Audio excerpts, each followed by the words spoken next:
And we're live. What is going on, folks? This is the Week 5 Fantasy Preview Show from Across the Plains. Make sure you go give us a follow on Instagram, Twitter, subscribe to us on YouTube, and they're all at Across the Plain, as you see down there. And check us out on Spotify for an episode that's covering kind of all sports. But here we are with Jake the Rookie below me. Hello. And we're going to be giving you a little Week 5 fantasy preview. So make sure if you have any questions about your lineups, that you drop those below in the comments. We will be going live tomorrow with our fantasy rankings show. But we figured we'd kick the week off. It is Tuesday today. We figured we would kick the week off with Week 5 waiver wire pickups. And our number one waiver wire pickup of the week is D'Ernest Johnson. Yeah, for obvious reasons. Nick Chubb went down last week. It was not fun to see. It's a bad way to get hurt, and the MRIs showed that he's going to miss a couple weeks. But I think D'Ernest Johnson is safe to pick up and maybe even plug in like a Nick Chubb, seeing how Cleveland utilizes the running backs in their offense. Absolutely. It's obviously a huge bummer if you're a fantasy owner of Nick Chubb. Obviously, the most obvious thing is it bumps Kareem. It skyrockets. Kareem Hunt's values just skyrockets right now. But D'Ernest Johnson had 13 carries for 95 yards last week. Played 23% of the snaps overall, but I think he gets a huge bump up. Obviously, Nick Chubb still played the first quarter or so, but I think Cleveland's still going to be committed to just pounding the football, and he just kind of slides into that Kareem Hunt role of getting carries in the second half of the game. But I think he can be a safe bet for 13 to 15 carries a week. I agree. Pick him up. Absolutely. Number 2 waiver wire pick of the week is pretty obvious. Last night we saw the huge emergence of Robert Tonyan. Has been a favorite target of Aaron Rodgers. Yeah, so if you need a tight end to start next week, he's not the guy being on bye, but number 1 tight end so far. And Aaron Rodgers is looking for him near the end zone. Absolutely. That's now a touchdown. That's 3 weeks in a row he scored touchdowns. His target share has gone up every single week. Had 3 targets week 2, 5 targets week 3, and then 6 targets last week. 6 for 6 last week. So Aaron Rodgers is definitely looking for him. Obviously, I do think Devontae Adams being out does affect the target share, but I think he's worth picking up, and I think he's going to be a top 12 tight end going forward, at least in fantasy. Yeah, I agree. Go grab him. Absolutely, and I definitely think he's worth the number 1 waiver wire pickup if you are set at running back, say. Yep. Well, next up we got Tee Higgins. Tee Higgins. And I've I think talked about him before. Yeah, I think kind of Tee Higgins is the player that we wanted A.J. Green to be. A.J. Green is kind of in the distant past as a fantasy relevant player, and here comes Tee Higgins.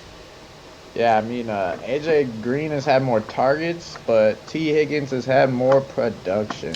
Absolutely, and I mean, as far as targets go, he's been pretty solid. He's had 6 targets week 2, 9 targets week 3, and then last week he had 7 targets. He hasn't been the best at converting them. Joe Burrow, I think, is going to continue to get better and better throughout the season, and he definitely looks like he's that second option in a passing-heavy offense. I agree, and he's a good target near the red zone. I expect him to score more touchdowns this year. Absolutely. So I definitely think he's worth picking up. But if you're in a deeper league, you could probably start him. I'd start him going forward. But I think he should be rostered in most leagues. Yeah, I'd like him to be more productive than A.J. Green throughout the rest of the year. Absolutely. I definitely think he's going to be more productive than A.J. Green. He has been, and I think he will be to continue going forward. And next up, obviously, this is another one that is due to a big fantasy injury. Austin Ekeler is expected to miss at least a month. So pictured here is Justin Jackson, and I think we'll throw in Joshua Kelly. I think Joshua Kelly should have been rostered already in most leagues after that Chiefs game. He's still... It's only % in NFL leagues, so... Sorry, how many percentage was that? percent that hasn't picked up Joshua Kelly, go grab him. Yeah, so I believe both of these running backs could be rosterable. I do actually think Justin Jackson has a higher chance of getting a little bit more carries. I think he's a little bit better as a 3-down back. He's a little bit bigger. But I do think both of those guys are definitely rosterable. The Chargers offense, they do put up points, and it looks like they're going to be committed to this running back gameplay going forward. Yeah, and you're much more likely to be able to grab Justin Jackson off the waivers, seeing as he is rostered in less than 1% of leagues. So go get him if you're one of those guys hurting at running back.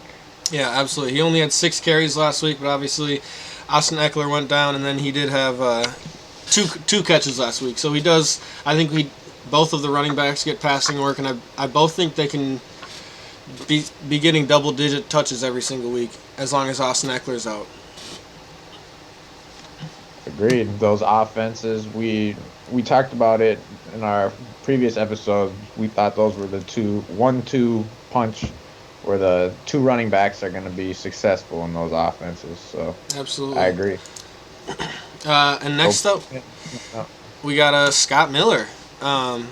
And again, injuries are just kind of the story of this season so far. We've had just some huge name injuries. Chris Godwin came back and then left the game again with a hamstring injury.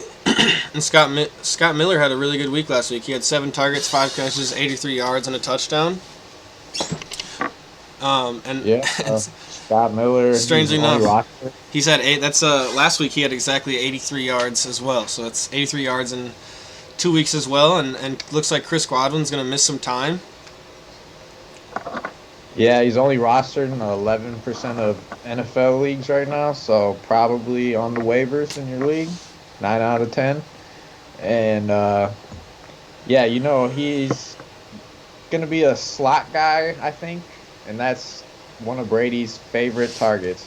Yeah, and I think the connection only gets stronger. And Mike Evans is a little banged up. O.J. Howard is now placed on injured reserve, so it's just and Fournette is out, obviously, so I agree. They have Miller listed as questionable right now for the Bears game.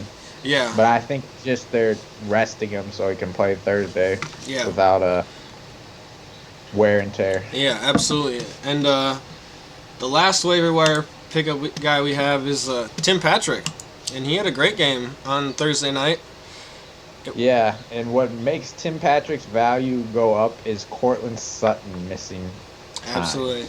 So pretty much every single one of these guys we have is going to be because of injuries, unfortunately. But and Drew Lock, obviously the starting quarterback of the Denver Broncos, went down. But it actually looked like Driscoll was looking his way. He had 7 targets, which was the most amount he's had this season, so more than he's had with Drew Lock. He had 6 catches for 113 yards, and now a touchdown 2 weeks in a row. Rypien this week. Oh, yeah, sorry, not Jeff Driscoll, Rypien. But it looks like they're looking away. That's a touchdown 2 weeks in a row now. He had 113 yards, 7 targets. Looks to be the number 1 option in that passing offense right now.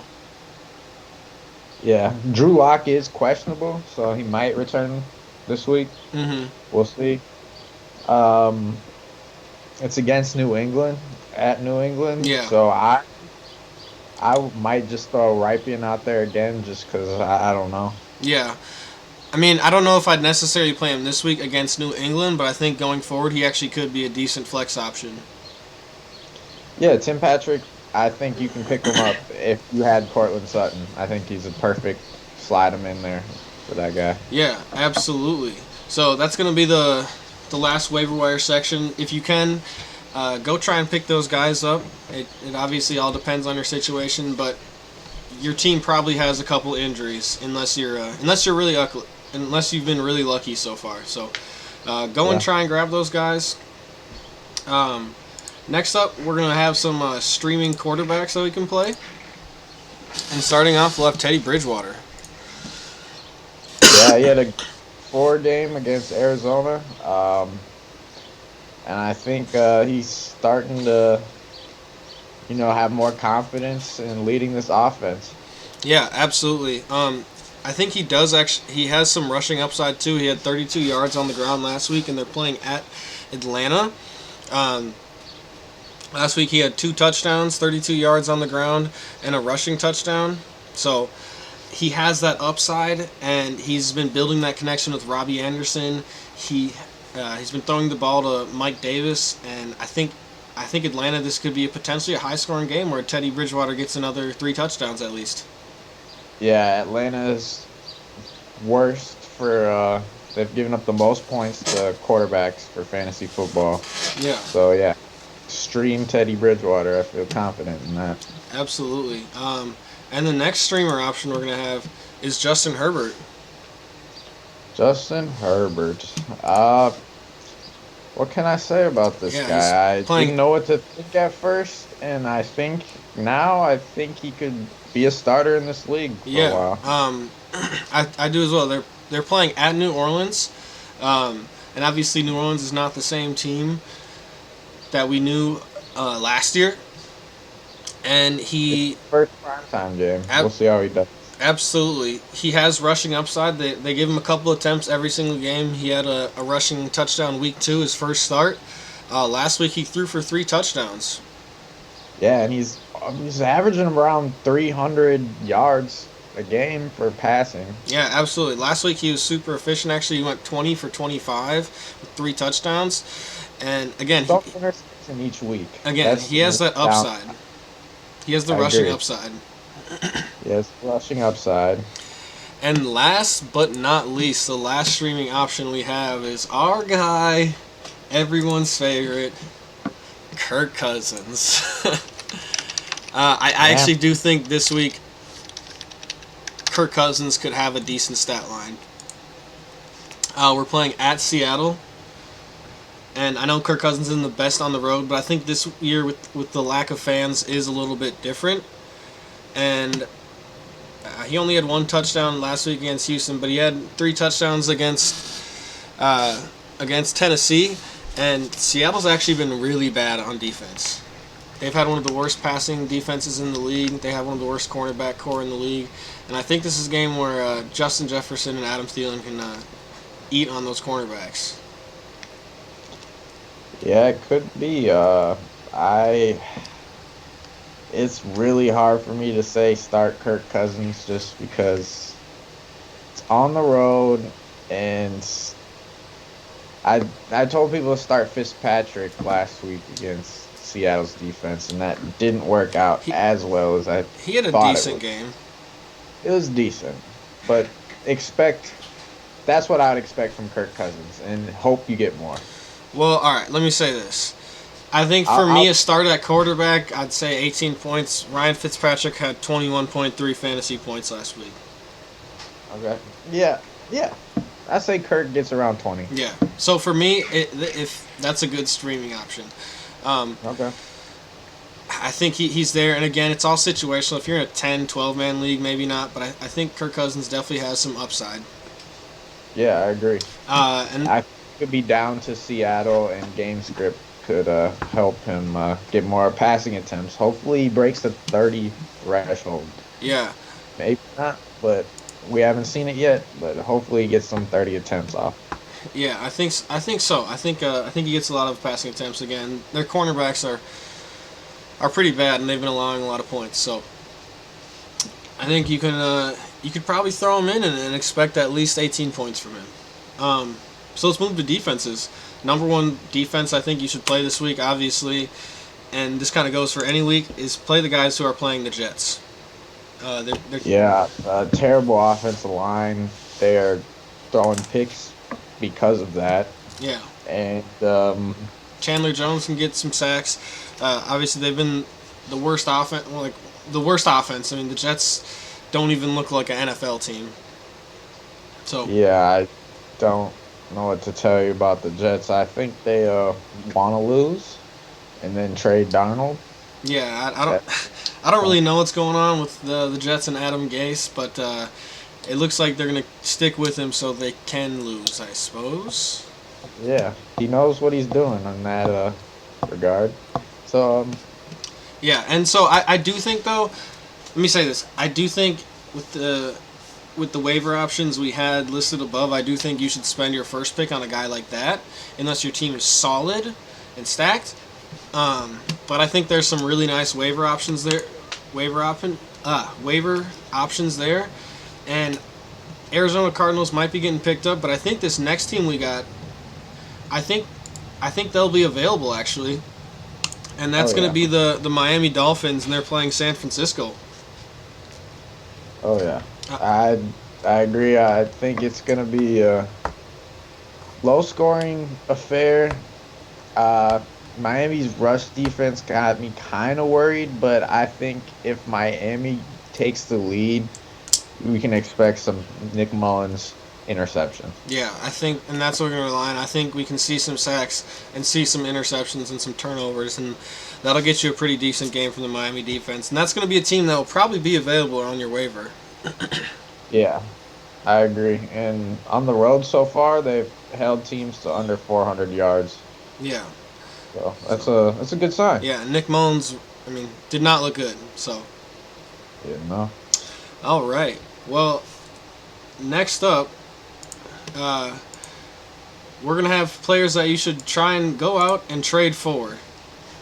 We're going to have 3 players that are going to be obviously rostered in your team, and we're really high on them for the rest of the season. And I think right now is probably the last chance where you're going to be able to get these 3 guys at a value that you're going to be able to get them at, because I think their value is just going to skyrocket. And obviously that first player you can see is Justin Jefferson. Absolutely. Favorable matchups throughout the rest of the year, and it's a deep rookie wide receiving class this year, and this is my favorite one. Yeah, absolutely. Obviously, had a little bit quiet week 1 and 2, but that's all right. He's a rookie receiver. Then week 3 he exploded, had 9 targets off 7 catches for 175 yards and a touchdown, and then last week he had 5 targets, 4 catches for 103 yards, no touchdown. But I think he's going to have a really safe floor going forward. I think it looks like we've committed to throwing him the ball, and he can slide into that Stephon Diggs role that we saw in the past, where both Adam Thielen and Stephon Diggs were both must-starts. And I think we see that with Justin Jefferson. And I'm higher than Justin Jefferson than a lot of big-name receivers that are out there. I agree. I think that could potentially be exactly what happens. He just fills in that role spectacularly. Yeah, absolutely. And I think, if you're sitting there 2-2, 1-3, and you've got some bigger name players that have him producing, I bet you Justin Jefferson could be out there on someone's bench. And you've got to really think if you're in those tough positions where you're 2-2 and you've got some injuries, or you're 1-3 or 0-4, and you need to make moves now, Justin Jefferson, I think, is that type of player where you need to make some risky moves, and you could potentially trade some big name players for Justin Jefferson, and he'll outproduce them for the rest of the season. Yeah, I agree. It's still a risk, but I say, if you have Julian Edelman or somebody wants him, go trade Julian Edelman for Justin Jefferson. Go trade Jarvis Landry. You may be able to get somebody with that. I don't know if you could get a Jarvis Landry. DJ Moore. DJ Moore, maybe. So I don't know. So let me ask you this. I don't trade him for, because I'm not trading him. He's on my team, and I'm not letting him go. So I don't know who I would trade him for, but I'm really high on him. On this podcast, so go get him. Okay, let me just let me throw out some names for you. If you had Chris Godwin.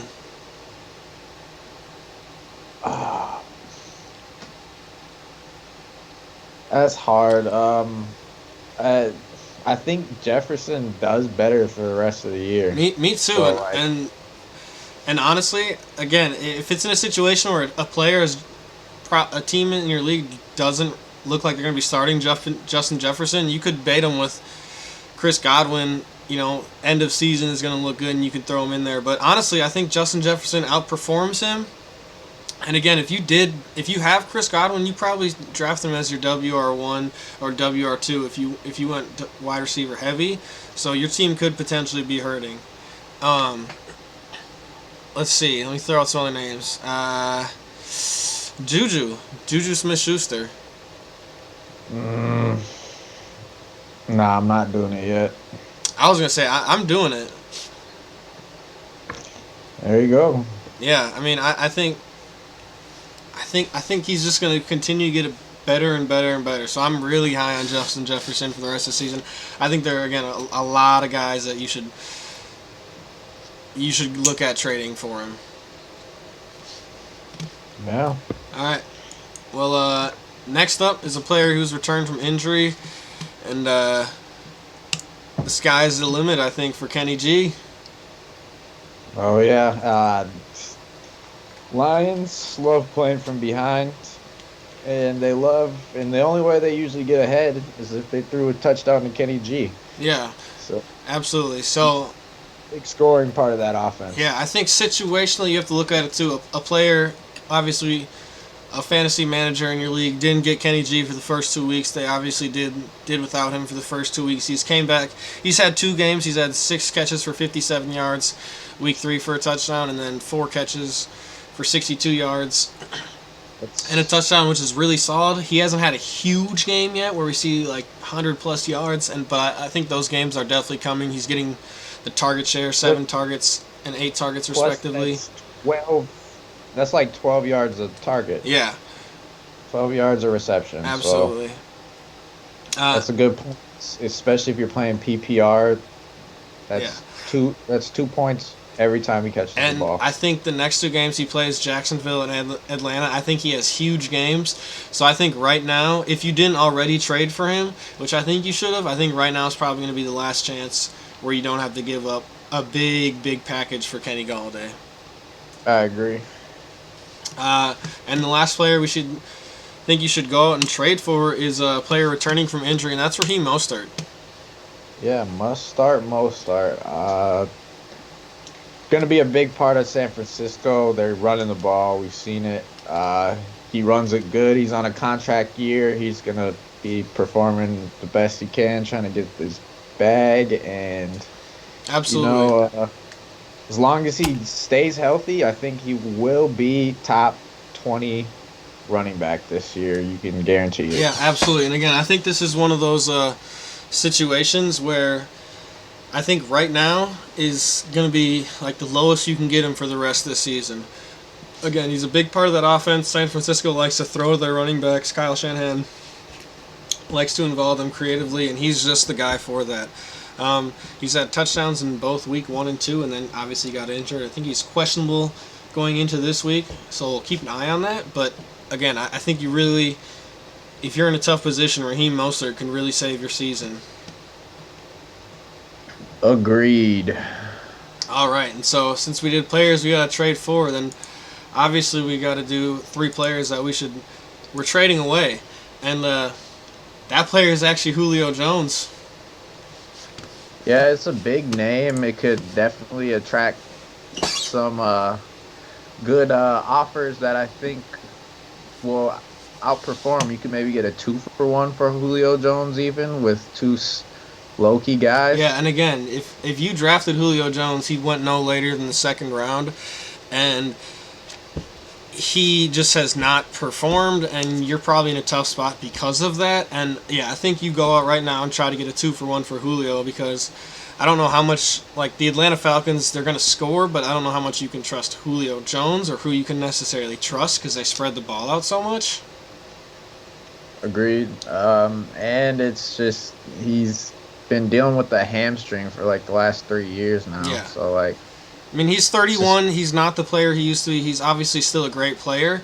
But again, it's about the value and about you're probably in a tough spot because you drafted him.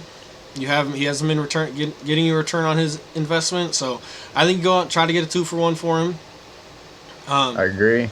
It's a big name, and players always want to get that big name on their team. Yeah, absolutely. So, again, about the name value, if I'm a Julio Jones owner, I'm doing whatever I can to get him off my team because I think his value just continues to go down.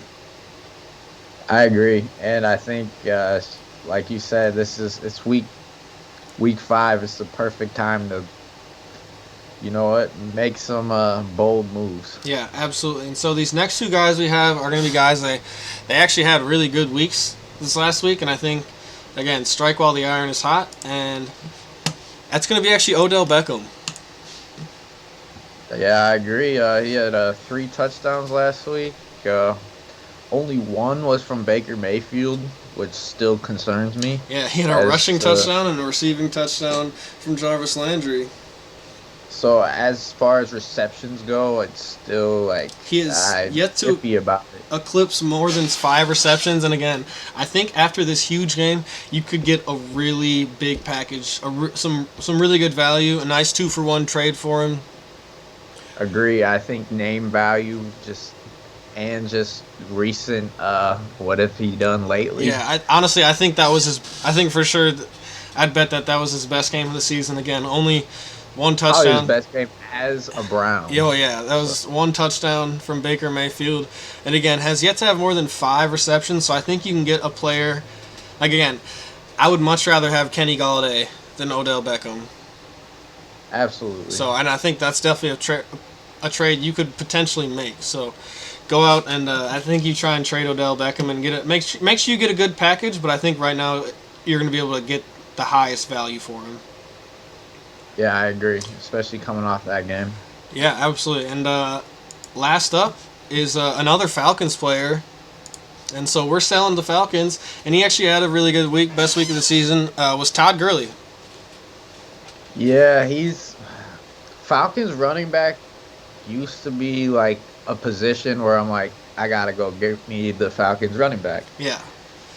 But right now, still solid. Yeah. I'm not gonna lie. Production is solid, and I think you can maybe sell high on him. Yeah, I think you can sell high. He had 2 touchdowns last week, but again, he had 16 carries, and he only had 57 yards. So I don't think, and again, I think this is one of those situations where he has value going forward, but I just think you're going to be able to get more than what you can going forward because he's not the most efficient player. He does look a little slow, and I think the more the Falcons lose, Brian Hill could potentially take more carries away from him.